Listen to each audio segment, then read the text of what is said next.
تو وذکر ربک اذا نسیت، اپنے رب کو یاد رکھو جب بھول جاؤ، وقل، اور کہو، عسیٰ ان یہدینی ربی لاقرب من ھذا رشدا، امید ہے کہ میرا رب مجھے اس سے قریب سیدھے راستے پر ہدایت کرے گا۔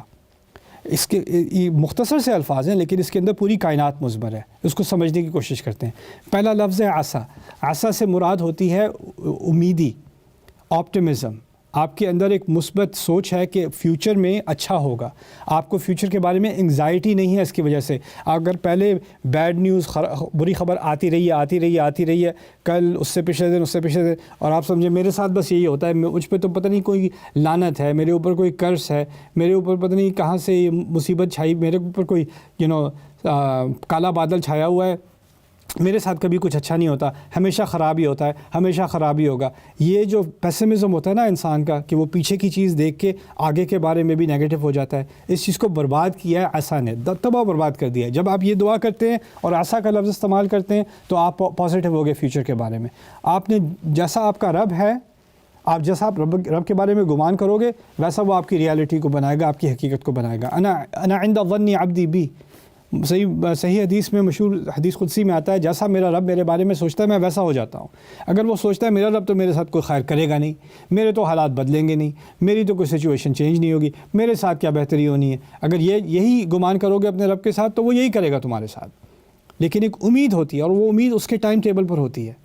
تو عسیٰ ان یہدینی ربی، امید ہے کہ میرا رب میری ہدایت کرے گا، اور ہدایت جو ہے یہ ہر چیز جو دنیا میں مجھے چاہیے نا، مجھے بزنس میں سکسیس چاہیے، مجھے تعلیم میں سکسیس چاہیے، مجھے فیملی سچویشنز میں مجھے کامیابی چاہیے، ہر چیز میں جو میں اپنے مسئلے حل کرنا چاہ رہا ہوں نا، اس کی ایک کی انگریڈینٹ ہے، وہ کیا ہے؟ ایک چیز ہے جو اگر ہو وہ باقی سارے مسئلے حل ہو جائیں گے، وہ ہدایت ہے۔ اگر میرے دل میں واقعی ہدایت آ گئی، اس کے پرنسپلز آ گئے، تو میں اپنے ہر لائف سچویشن میں اس کو اپلائی کروں گا اور ہر چیز میں میری کامیابی آئے گی۔ تو میں نے اب دعا کی ہے اپنے رب سے کہ آگے جا کر میرا رب مجھے ہدایت دے گا، اور ہدایت صرف روحانی ہدایت کی بات نہیں ہوتی، اور بھی ہدایت ہوتی ہے۔ اللہ مجھے ہدایت دے گا کہ میں کون سا فیصلہ کروں، کون سے لوگوں کے ساتھ ملوں۔ اللہ مجھے ہدایت دے گا کہ میرے جسم میں کون سے لوگ، ایسے لوگ آئیں گے جن کی وجہ سے، جن کی نصیحت سے، جن کی کنٹریبیوشن سے، جن کی مدد سے، جن کی کوآپریشن سے کتنے اور میرے لیے دروازے کھلیں گے۔ تو یہ بھی اللہ تعالیٰ کی طرف سے ہدایت ہوتی ہے کہ آپ کہ کسی کی فلائٹ کینسل ہو گئی اور وہ اگلی فلائٹ اس کو لینی پڑی، اور وہ تو سمجھے گا کہ میرا سارا اسکیجول خراب ہو گیا، لیکن اللہ کی ہدایت تھی کہ وہ فلائٹ کینسل ہوئی، اور اگلی فلائٹ میں وہ جس کے ساتھ بیٹھا تھا اس کے ساتھ اس کی بات ہوئی، اور وہ کوئی لائف چینجنگ چیز ہو گئی، کوئی بزنس پارٹنرشپ بن گئی، یا اس نے کوئی کتاب پڑھنی شروع کر دی جس سے اس کی پورا آؤٹ لک بدل گیا۔ یعنی ایسے کام ہو سکتے ہیں جو اللہ ہمیں گائیڈ کرے گا ان کی طرف۔ میری امید ہے کہ اللہ مجھے ہمیشہ ہدایت دیتا رہے گا۔ کس چیز کی طرف؟ اب آگے چلتے ہیں اس آیت میں، وَقُلْ عَسَىٰ أَنْ يَهْدِيَنِي رَبِّي لِأَقْرَبَ مِنْ هَذَا رَشَدًا، یہ اس دعا کا سب سے اہم حصہ ہے۔ دیکھیے میں آپ کو ایک مثال دیتا ہوں، یہ میں دو اپنے ہاتھ ویژولی استعمال کر رہا ہوں۔ یہ آپ کی سفر کی شروعات ہے، یہ آپ کے سفر کی انتہا ہے، ٹھیک ہے؟ تو میں اگر جب انتہا تک پہنچتا ہوں نا، تو اس کو عربی میں کہتے ہیں، میں کسی کو ہدایت دوں کہ انتہا تک پہنچ جائے تو وہ کہتے ہیں ہدایت کا لفظ لام کے ساتھ، ہدا لہو۔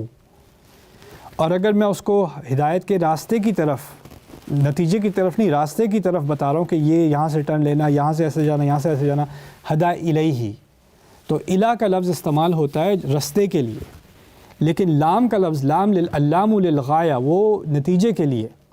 تو قرآن میں جیسے ہے اللہ ایک سیدھے راستے کی طرف ہدایت دیتا ہے، یہدی الی طریق مستقیم، یہدی الی الحق و الی طریق مستقیم، سورۃ الاحقاف میں، یعنی وہ ایک سیدھے راستے کی طرف ہدایت دے رہی ہے۔ یعنی قرآن جو آپ کو ہدایت دے رہا ہے وہ ایک راستے پر آ جاؤ اور اس کی طرف چلنا شروع ہو جاؤ، جو ترفیت ہے اس کی وہ الی میں ہوتی ہے۔ اچھا، دوسری طرف ہے الحمدللہ الذی ہدانا لہذا، ناٹ الی ھذا، لہذا۔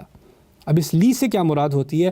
جب ہدایت لام کے ساتھ آئے تو مقصد یہ ہوتا ہے کہ ہم جنت، وہ آیت ہے جنت میں انسان پہنچ گیا ہے، ہم مسلمان جنت میں پہنچ چکے ہیں، اور پھر جنت میں پہنچ کے ہم اللہ کا شکر کرتے ہیں الحمدللہ جس نے ہمیں ہدایت دی لہذا، پورے یہاں تک، یعنی غایت تک، ہم اپنے نتیجے تک پہنچ گئے نا، اس لیے وہاں لام کا لفظ استعمال ہو رہا ہے۔ تو لام ہوتا ہے جب آپ ڈیسٹینیشن پر، اپنے جو فائنل آپ کا مقام ہے جہاں آپ نے پہنچنا تھا وہاں تک پہنچ جائیں، اور الہ ہوتا ہے راستے کے لیے۔ اس آیت میں اب آپ دیکھیں، آپ زندگی کا سفر طے کر رہے ہیں تو ہمیں توقع ہے کہ الہ کا لفظ استعمال ہوگا، لیکن یہاں اللہ تعالیٰ نے کیا کہا؟ وَقُلْ عَسَىٰ أَنْ يَهْدِيَنِي رَبِّي لِي أَقْرَبَ. عربیت کے طور پر ہمیں ایکسپیکٹیشن تھی، ہمیں ایک توقع تھی إِلَى هَذَا، لیکن یہاں ہے لی ہادہ. لی ہادہ سے کیا لی اقربا من ہادہ، لی کیوں استعمال ہوا؟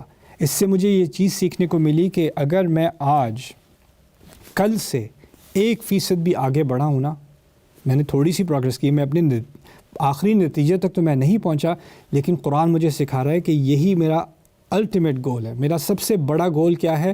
پروگرس. میرا گول یہ نہیں ہے کہ میں فرض کریں میں حافظ قرآن بن جاؤں. میرا اگر گول ہے کہ میں آج ایک آیت یاد کر لوں، وہ میں کامیاب ہوں، کیونکہ مجھے نہیں پتا موت کب آنی ہے.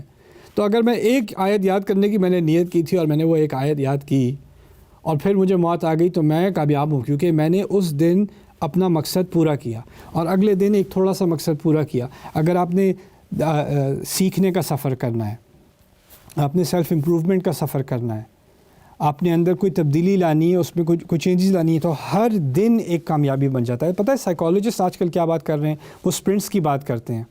جو میراتھن کرتے ہیں نا لوگ، جو 100 کلومیٹر کی جو ریسز وغیرہ کرتے ہیں، رن کرتے ہیں، ان میں کہاں سے اسٹیمنا ہوتا ہے؟ ان کا مائنڈ سیٹ کیا ہوتا ہے؟ وہ پتہ کیا کرتے ہیں؟